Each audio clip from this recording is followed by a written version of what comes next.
क्रामाक्पा यसरी गोर्खाल्यान्डको माग लिएर आएको आज 24 वर्ष 6 महिनापछि हामी फेरि यो संसारको बृहत्तर गणतान्त्रिक देश भारतवर्षको यो सरकारलाई सुनाउने एउटा उचित ठाउँ सरकारले नै छानेर राखिदिएको जन्तर मन्तरको परिसरमा आयोजित धरना कार्यक्रमका मेरा आदरणीय सभापति, पार्टीका नेता कमरेड बीएम राई, पार्टीका शीर्ष नेता general secretary comrade Norbu Lama, पार्टीका शीर्षस्थ केन्द्रीय नेतृत्वहरू, दिल्ली शाखाका प्रेसिडेन्ट आदरणीय दाई उत्तम छेत्री, जो नेपाली भाषा संग्रामका एकजना संग्रामी पनि हुनुहुन्छ, त्यसरी नै हाम्रा दिल्ली शाखाका सेक्रेटरी टेकलाल श्रेष्ठज्यू, हाम्रो यो कार्यक्रमलाई आफ्नो अति व्यस्त कार्यक्रम माझमा पनि पर सारेर सुदूर हामी जस्तै दार्जिलिङबाट अलग राज्य गोर्खाल्यान्डको आकांक्षा बोकेर सङ्घर्ष गरिरहनु भएका मेरा आदरणीय भाइ राजनीतिक सहकर्मी अजय एडवर्डज्यू, हाम्रो पार्टीका अध्यक्ष जो आज हामी माझ सुरुदेखि नै बसिरहनु भएको छ, त्यसरी नै हाम्रो पार्टीका कार्यकर्ताहरू, नेतृत्वहरू, विक्रमादि भाइ अरू आदि हुनुहुन्छ। दार्जिलिङ पहाडबाट हामी सँगै सिक्किम आनन्द एक्सप्रेसको स्लिपर क्लासमा S1 को 1 देखि लिएर 78 सम्म धक्का खाँदै दार्जिलिङबाट लडी बढी गर्दै हामीलाई हामीले रिजर्भ गरेको सिटमा पनि हामी पो अनरिजर्भ जस्तो भएर आउँदै लड्दै आएका मेरा संग्रामी क्रान्तिकारी साथीहरूलाई संग्रामी अभिवादनमा राख्दै भारत सरकारलाई हाम्रो अलग राज्यप्रतिको प्रतिबद्धता, हाम्रो अलग राज्यप्रति सरकारको रवैया के छ सोध्न, साथै भारत सरकारको गोर्खाहरूप्रतिको अब अघिल्लो स्टेपमा भूमिका के छ त्यो कुरा सोध्न, भारत सरकारले आज सरकारमा हुनुहुन्छ यशस्वी प्रधानमन्त्री, संसारभरि नाम चलेका एकजना भारतका प्रचलित नेता प्रधानमन्त्री श्री नरेन्द्र मोदीजी, जसले हाम्रै क्षेत्रमा आएर गोर्खाको सपना मेरो सपना भन्नुभएको थियो। उसै गरिकन वल्लभ भाइ पटेल पछि एकजना सशक्त गृहमन्त्रीको रूपमा स्थापित गृहमन्त्री श्री अमित शाहजी, जसले कालेबुङको डेलो डाँडाबाट गोर्खाहरूलाई बङ्गालले शोषण गर्दैछ, म गोर्खाको लागि चट्टान भएर खडा हुन्छु भन्ने हामीलाई आश्वस्त गर्नुभएको थियो। उहाँहरूलाई यो सम्झाउन आएका छौँ। उहाँहरूले हामीलाई दिएको वादा समझाउन हामी आएका छौं। हम आज दिल्ली में इसलिए आए हैं कि भारत सरकार, यशस्वी प्रधानमंत्री नरेंद्र मोदी, श्री गृहमंत्री अमित शाह जी, उनको याद दिलाने है। आपने चुनाव के समय में, चाहे वो 19 की चुनाव हो, चाहे वो 21 की बंगाल की विधानसभा की चुनाव हो, इन चुनाव में आपने गोरखाओं के साथ रहकर कंधे पे कंधे मिलाकर भारत सरकार से न्याय दिलाने का जो वायदा किया था, वो वायदा आज पूरा करने का समय आ चुका है। वैसे तो इस जंतर मंतर की भूमि में भारत सरकार ने हमें अपना वादा, अपना बात रखने का जो एक प्लेटफॉर्म दिया है, वही प्लेटफॉर्म से हम ये बात बताने जा रहे हैं। आपको मालूम है, आज हमारे देश के साथ छिमेकी देशों का, हमारे पड़ोसी देशों के साथ रिश्ता इतना अच्छा भी नहीं है, लेकिन उन बुरी नजरों से बचाने के लिए आज गोरखाओं की जो भूमिका है, उन भूमिकाओं को हम याद दिलाते हैं। आज भी देश के इन सीमाओं में -50 डिग्री में हो या गर्मी की 50 डिग्री में, +50 में हो या -50 में हो, बीएसएफ में हो या गोरखा रेजिमेंट में हो, रह के सारे हिमालय क्षेत्र से लेके मरुभूमि तक सीमा पर डटे रहने वाले इन गोरखा सैनिकों के परिवार को आप किस तरह के न्याय देने की बात सोच रहे हैं, वो हम पूछने आए हैं। हर लड़ाई हमारे पड़ोसियों के साथ होती है। उन लड़ाइयों में हमने दर्जनों गोरखा शहीदों को इस तिरंगे पे लपेटे हुए अपने क्षेत्र में स्वागत करने का अवसर हमें मिला। इन वीर शहीदों ने अपने छाती को कभी भी देश के लिए पीछे मुड़ने का अवसर नहीं दिया। उनके हर दुश्मन की हर गोली गोरखा सैनिकों के छाती पे लगी, पीठ पे कभी नहीं लगी। पीठ पे गोली लेने वाले गोरखा नहीं है, छाती पे गोली लेने वाले उन गोरखाओं को आज भारत सरकार न्याय देने में क्यों कतराती है, ये पूछने हम आज दिल्ली में आए हैं। भारत सरकार इस संवेदनशील मुद्दे को ध्यान में रखे। आज आपको यह भी मालूम है, जिस तरह से आंतरिक सुरक्षा के लिए भारत की सैनिकों ने दुश्मन के अतिक्रमण को रोकने के लिए जिस तरह से काम कर रहे हैं, वो सारे जगह में गोरखा का कंट्रीब्यूशन, गोरखा का भूमिका क्या कम है?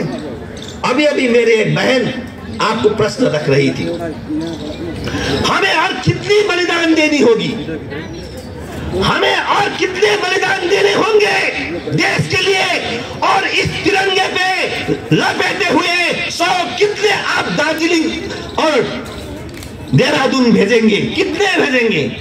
संख्या तय करे भारत सरकार, हम उतने बलिदान देने के लिए तैयार है। भारत सरकार देश के लिए, हमने अपने लिए, हमने सारे लड़ाई देश के लिए लड़ी, देश के लिए सारे लड़ाई लड़ी।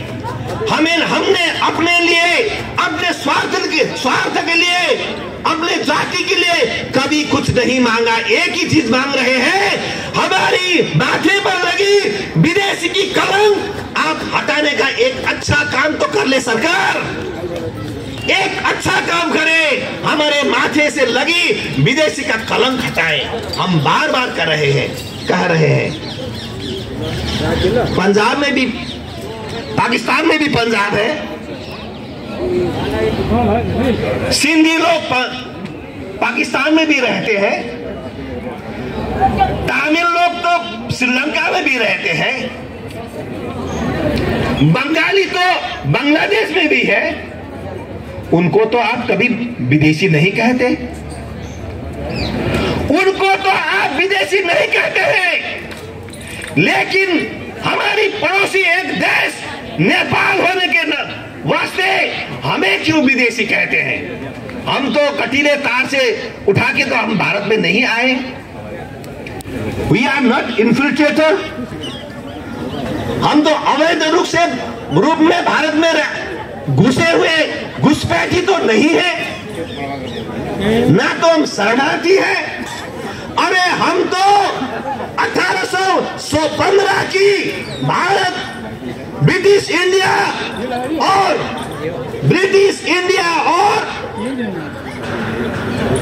नेपाल के बीच हुए सुगौली संधि के तहत जमीन के साथ भारत में आए हैं।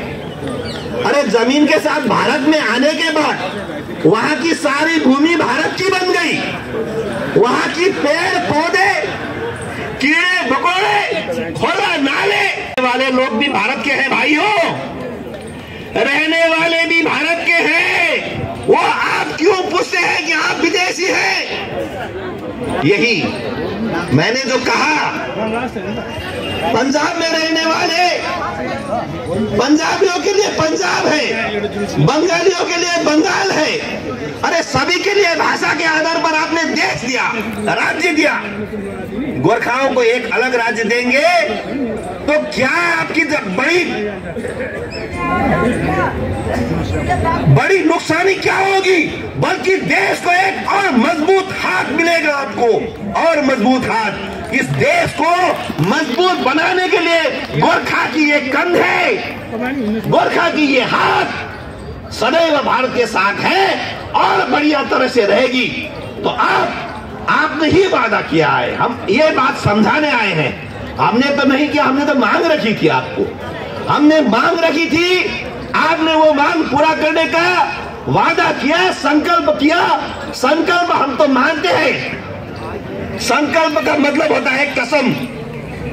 आपने कसम ली है गोरखाओं का मांग पूरा करने का, तो वो कसम पूरा करने का समय आ गया है। भारत सरकार वही याद दिलाने आए हैं। आज गोरखा अकेले नहीं, आज गोरखाओं के साथ अवश्य भारत सरकार है।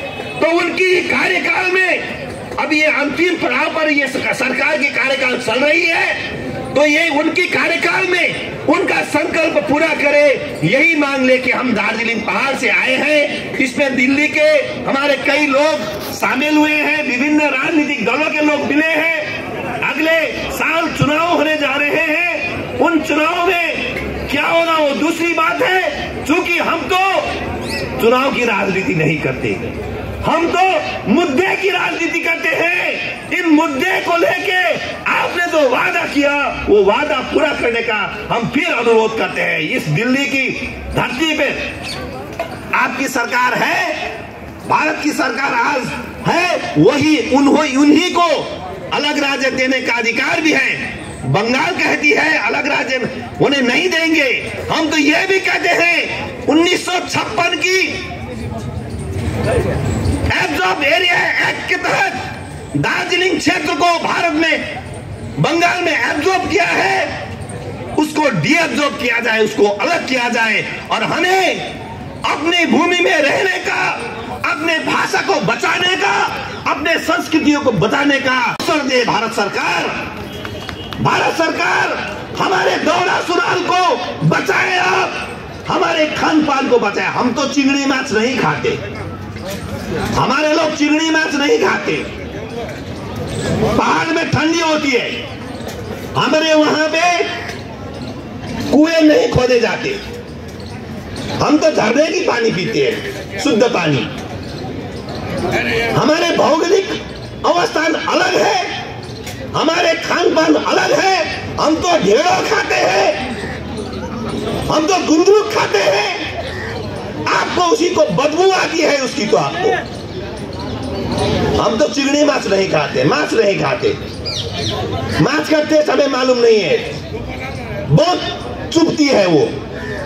जिस तरह से माछ की कंकड़ चुभती है, उसी तरह बंगाल में पीढ़ियों से हम चुभे जा रहे हैं, हमें दबाया जा रहा है। इस दबाव को मुक्ति दिलाने का काम भारत की सरकार है। मैं इतनी ही बात कहूंगा। हमारे समय 4 बजे तक है, मेरे और कुछ नेता हैं, तो हम तो बात हर समय भारत सरकार को कह रहे हैं, भारत सरकार हमें न्याय दो। हमने आपको 3 सांसद दिए, 3 बार दिए, 2009 से कंटिन्यू देते आ रहे हैं। बंगाल में आपकी 0 थी, हमने अभी तक देते देते आपका 18 बन चुकी। तो आप अगर और चाहते हैं, 42 चाहते हैं, जरूर। किसी की इच्छा, डिजायर कभी कम नहीं होती, हम तो जानते हैं। अगर आप देंगे, गोरखालैंड भी आप ही लीजिए, लेकिन गोरखालैंड दीजिए।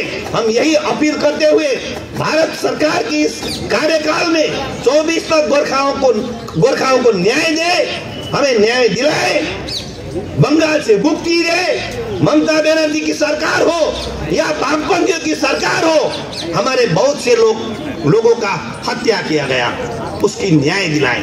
यही कहते हुए मैं अपनी बात रखता हूं। बार बार इस जंतर मंतर में आके हमारे बात रखने का जरूरत ना पड़े। भारत सरकार ने तो हमें कहा था आपको बार बार मांग करने की भी जरूरत नहीं है। इसीलिए ये इस बार की जो दिल्ली की हमारी भ्रमण है वो मांग रखने से ज्यादा भारत सरकार को याद दिलाने के लिए है। कह के मेरा वक्तव्य शेष करता हूं। मेरे सारे दोस्तों को, सारे संग्रामी साथियों को बहुत बहुत धन्यवाद, अभिवादन, संग्रामी अभिवादन।